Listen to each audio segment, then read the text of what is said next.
Magandang umaga po sa inyong lahat, mga kaibigan, mga kapatid sa Panginoon, mga kagulay, mga kaagri, mga kagarden. Narito po ako ngayon, binibisita ko ang ampalaya garden namin kasi po nung August 31 ay nagtanim na po kami dito ng binhi ng ampalaya. May mga umuusbong na rin po na ampalaya. May ganito, yan. May ganyan. Yung iba, wala pa.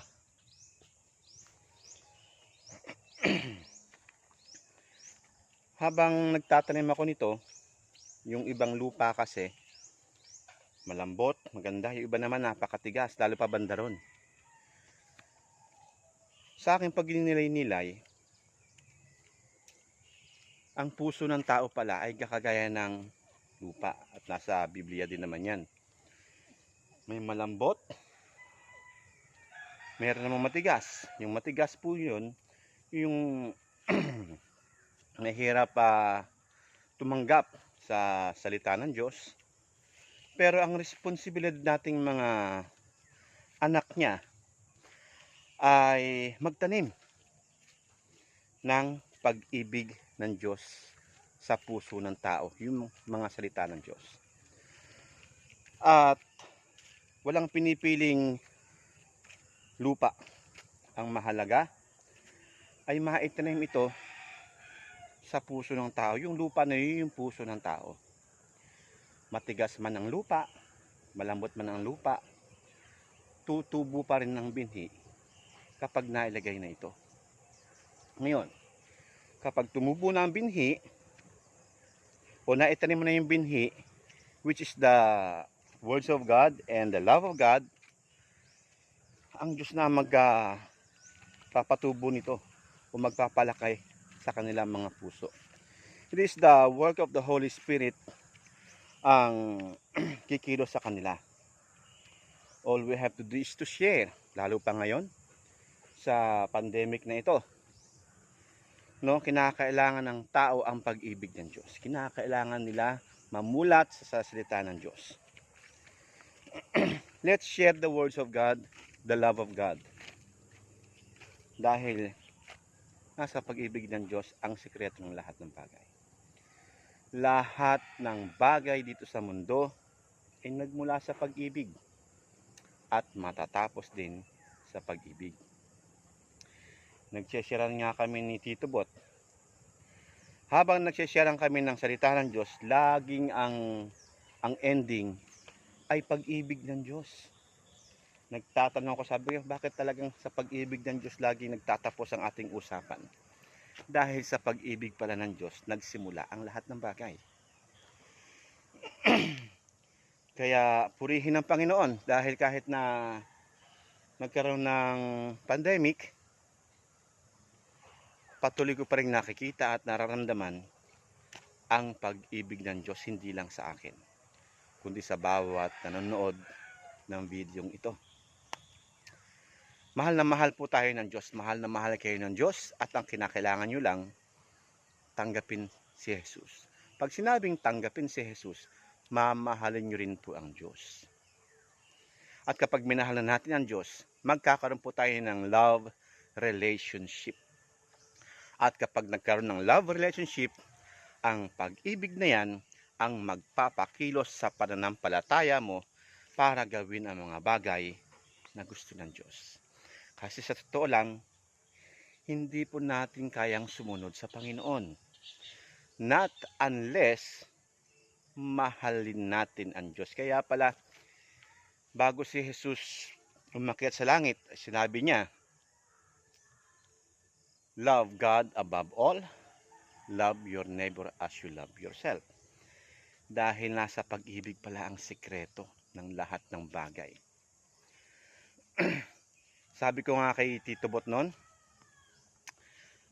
may kinikwento sa akin ng aking mga magulang na nung araw daw kapag ang babae ay gusto mong mapasagot, mag-iigib ka ng tubig, magsisiba ka ng kahoy, Meron daw isang lalaking napakatamad sa kanila. Yun ang nature niya, tamad siya. Pero nang umibig siya sa babae, hindi naman siya inutusan ng babae para mag-igib o magsibak ng kahoy. Biglang sumipag yung lalaki. At hindi lang isang timba ang kanyang iniigib. Drum-drum ang pinupuno ng lalaki doon sa bahay ng babae. Ibig sabihin lang nito, yung tamad na lalaki, pinakilos ng kanyang pag-ibig doon sa babae. Dahil hindi naman inutusan ng babae na mag-igib. Ganyan din sa Panginoon. Kapag minahal mo ang Diyos, wala kang magagawa kundi sundin kung ano ang gusto ng iniibig mo. Kaya nga kapag ang pananampalataya mo ay pinakilos ng pag-ibig, walang malayo, walang malapit. Lahat ay may paraan na para abutin ang mga taong dapat abutin. Dahil pinapakilos ka ng pag-ibig, hindi ka pinapakilos ng pera. Kung wala kang allowance, hindi ka kikilos. Hindi yon. Dahil minahal mo na ang Diyos, gagawin mo yung gusto ng Diyos. At kagaya ng mga halamang ito, may natanim sa matigas na lupa, may natanim sa malambot na lupa. Hindi tayo mamimili ng tao para bahagihan ng pag-ibig ng Diyos, kundi lahat ng mai-encounter natin ng mga tao, we need to share.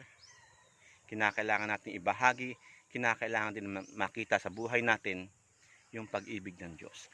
Kasi nga, kapag minahal mo na ang Panginoon, sabi ko as yung kanina na sinabi ko na pag-ibig ang susi, talagang pag-ibig lang ang susi ng lahat at wala nang iba. At kapag nasa iyo ang pag-ibig, wala nang mahirap na gawin. Dahil lahat ng mahirap, pinapagaan ng pag-ibig.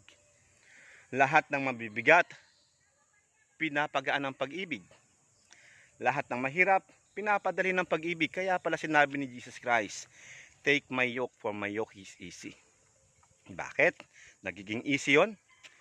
Dahil tinanggap po si Jesus, siya yung pag-ibig ng Diyos. Jesus Christ is the personified love of God, love of the Father. Kapag nasa iyo yun, nasa iyo siya, hindi na ikaw yung gagawa sa sarili mo, kundi yung pag-ibig na nasa iyo, which is Jesus Christ, yung gagawa sa iyo, mamamangha ka. At yung ibang tao makikita, hindi ito si Dela, hindi ito si Juan, hindi ito si Pedro. Dahil si Pedro dati hindi maibigin. Dati si Pedro hindi marunong magpatawad. Pero nakapagpatawad si Pedro, nakapagpatawad si Juan, nakapagpatawad si Del. Dahil si Jesus, yung pag-ibig ng Diyos, ang kumikilos ngayon sa taong yon. Kaya napakahalaga kapag ang sentro ng ating pagsishare ay ang pag-ibig ng Diyos. Wala na pong iba. So, purihin ang Panginoon sa mga halamang ito dahil kahit na simpleng halaman, nagkakaroon ng turo o aral sa aking puso ang ating Panginoon. Na mamuhay ka sa pag-ibig at ang Diyos ang bahala sa lahat ng bagay. Dahil ipinamumuhay mo siya. Bakit? Dahil Diyos ay pag-ibig. Kapag nabuhay ka sa pag-ibig, nabubuhay ka para sa Diyos. God bless po at magandang umaga po sa inyong lahat. Purihin ang Panginoon sa mga halamang ito.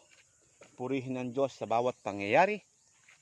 Purihin ang Diyos sa lahat ng sitwasyon dahil alam ko ang lahat ay magtatapos sa pag-ibig ng Diyos. Kinakailangan mo lang tanggapin din ang pag-ibig ng Diyos. Sino yung pag-ibig ng Diyos? Si Jesus. Tanggapin natin siya bilang Panginoon at tagapagligtas ng ating buhay. Actually po, ang purpose ko lang kaya pumunta ako sa Ampalaya Garden is to show yung mga gulay namin. Pero nakapagbahagi na po ako ng pag-ibig ng Diyos sa inyo mga kaibigan, mga kaagri, mga kapatid sa Panginoon. Kaya purihin ang Panginoon sa bawat isa sa atin. To God be the glory.